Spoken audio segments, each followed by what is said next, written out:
Okay, let's see if we're live.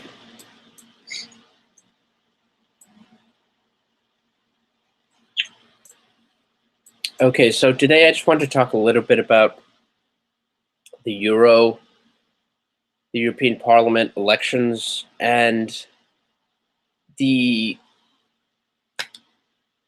Euro supremacists are already trying to retcon what happened as a victory for the European superstate and flooding Europe with more migrants from North Africa and the Middle East and places like Afghanistan.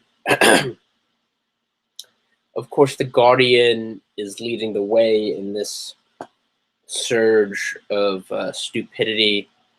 Columns by Polly Toynbee, who's one of the most ridiculous people on the planet, and others arguing that this really was a victory for the European, the Remainers in the UK, which is ridiculous. There actually was a disappointing result for our side in Denmark and to a lesser extent Germany and some other places, but almost across the board there were victories for nationalists, from Matteo Salvini in La Lega in Italy to Marine Le Pen in France to, of course, the United Kingdom, where the Brexit Party came in first, a party that had been formed about a month ago and was led by Nigel Farage. They came in ahead of the Lib Dems, which is basically, if you could imagine a party created by Tony Blair and Kamala Harris, and just the worst, most unconscionable corporate leftists and Chamber of Commerce type Republicans, and just a blend of neoliberalism, corporatism, and open borders advocacy.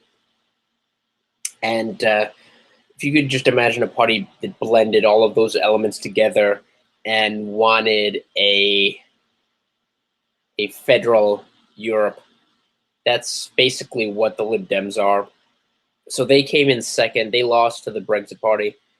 And this has been being spun. They're kind of combining their votes with Plaid Cymru, and which is the Welsh nationalist, quote unquote national. They're not really nationalists, but they're the party that ostensibly wants to separate from Great Britain, from the UK, and the Scottish National Party and others. They basically combined all of these votes to say, well, actually, the people that lost won, not taking into consideration the fact that there probably are many people who vote for the SNP or Plaid Cymru who actually are genuine nationalists and are voting for them under the misconception that it's an anti-English vote.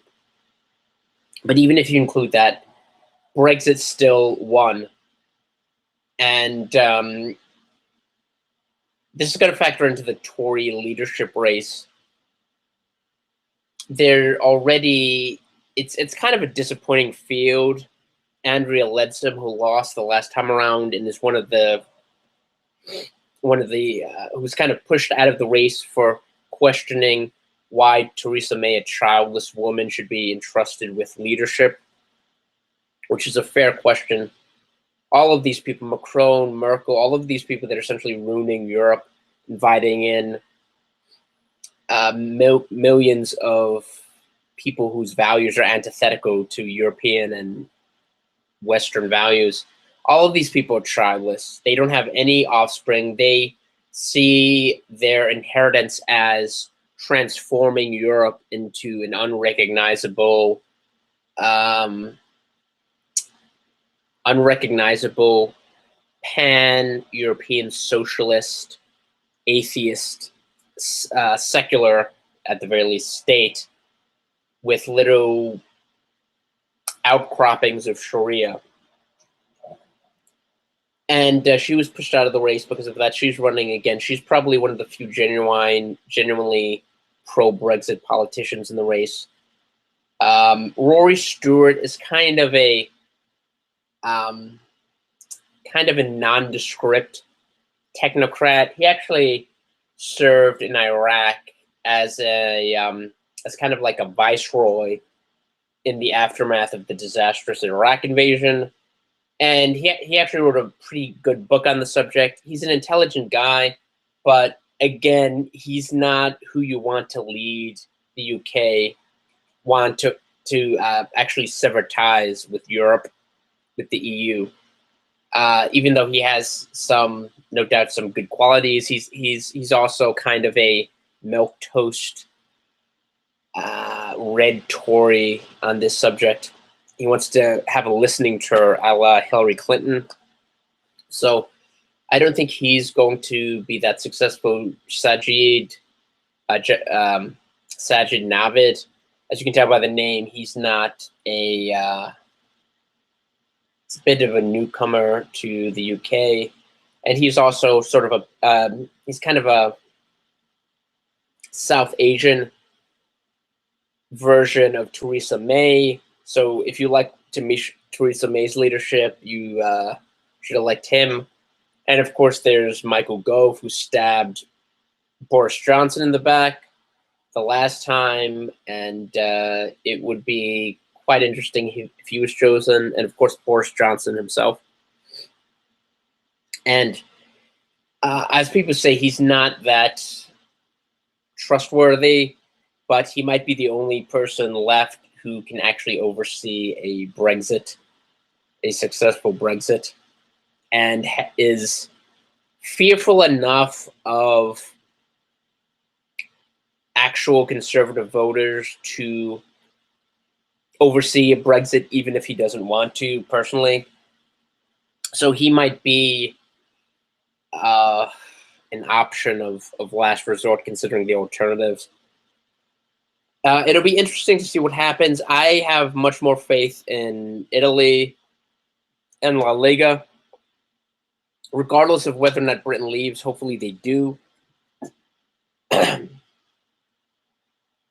eventually, if a Eurozone country leaves, that's the end of the EU. The EU is done for once.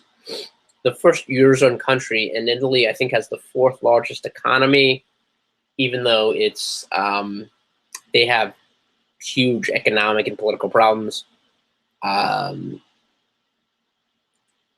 think once a Eurozone country leaves, that's pretty much the end.